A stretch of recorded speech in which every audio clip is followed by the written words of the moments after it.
What up, family?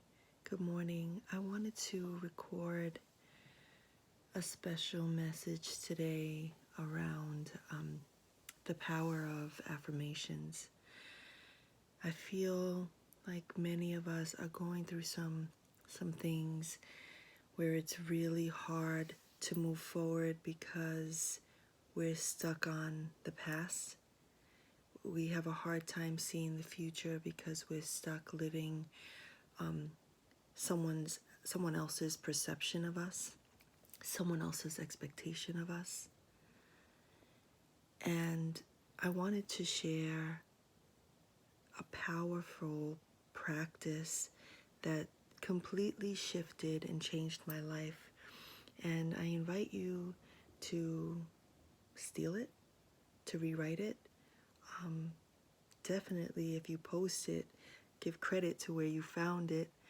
But I wanted to share some powerful affirmations that I wrote, and this is a two-part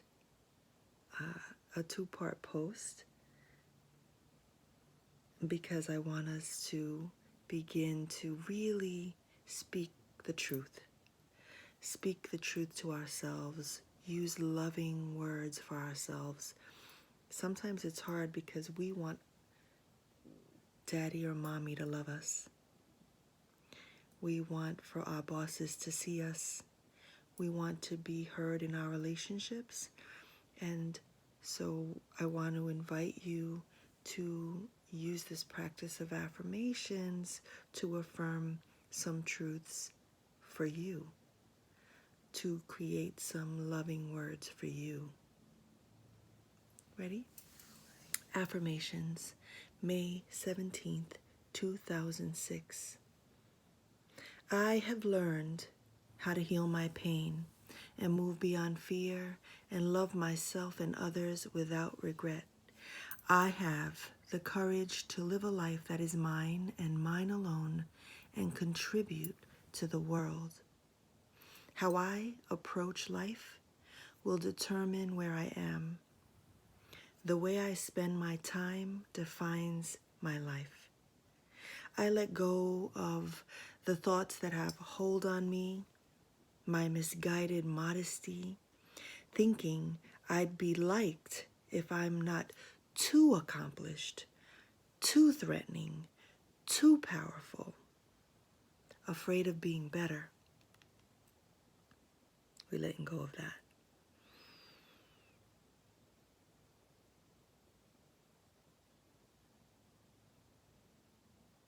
The aha moment. The idea that I hold myself back for the good of the world, for the good of the whole, denying my greatness, my best side, my talents, my highest potential. Stop lying to myself, Alicia. I have held myself back long enough. I acknowledge my fear and I release you. If I stop beating myself up and start celebrating what is special about me, the fear will disappear. This is the moment of my life change. This is my hope for my book, for kids to find what is special about each of them. When I do the thing I fear, the death of fear is certain. When I do the things I fear, the unknown becomes known. When I lose, release, breathe, and let go of the certainty of who I have been telling myself I am, is when I actively choose who I am to become. I invest fully in everything, yet I am attached to nothing. I stand in the truth of who I am.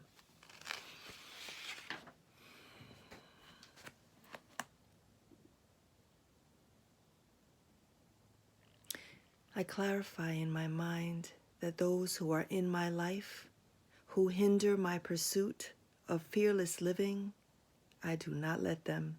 I will stop them dead in their tracks. I will not allow them to keep me from finding my freedom.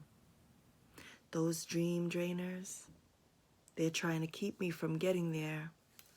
I say goodbye to them. Each moment in my life that I am frozen with fear is a moment I'm not being all that I can be.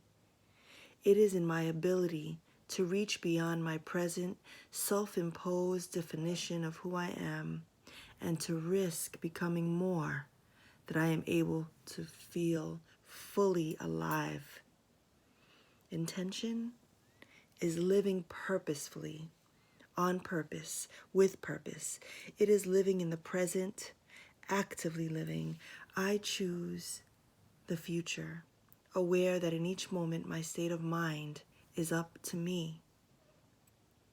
I intend to make myself the priority during this process.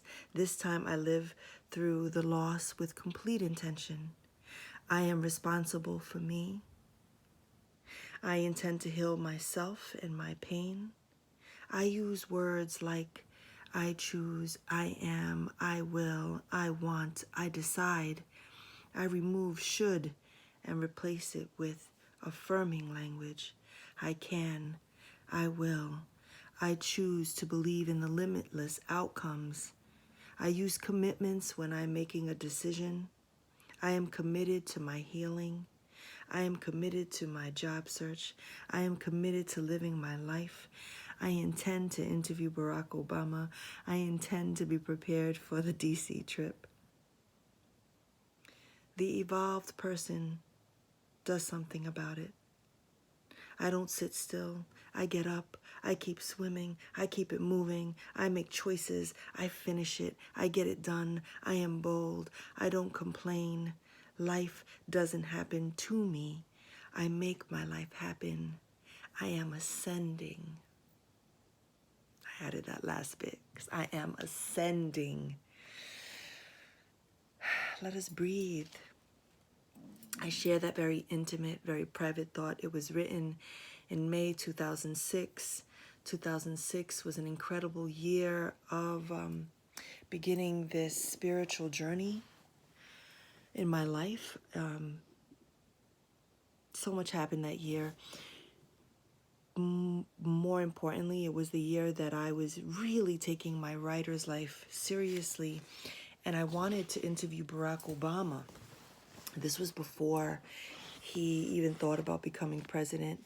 He was a senator in Chicago, and I was watching interviews that Barack was giving, and there was something about him. There was something about the way he spoke. There was something about his past that I thought was so important. And during that time, I was drafting a book for young children, and one day I will write it, absolutely. But what I wanted to create was a book that was affirming and lifting for young people, and I wanted them to see how I designed it in my mind was that there would be a picture of Barack Obama as a baby, and then there would be an interview, me interviewing him, and then the last photo would be him as senator or president, so that children could see what it takes to get there. And when I think about us, who maybe sometimes don't feel special, when sometimes we don't feel like we're capable, qualified, pretty enough, thin enough, light enough, good enough, all of those self-sabotaging thoughts, that we all come from somewhere, and we all have the potential to rewrite our narrative and create loving language, even if we weren't taught that. And so I came across this affirmation, and I wanted to post it live because I wanted to give you a guide.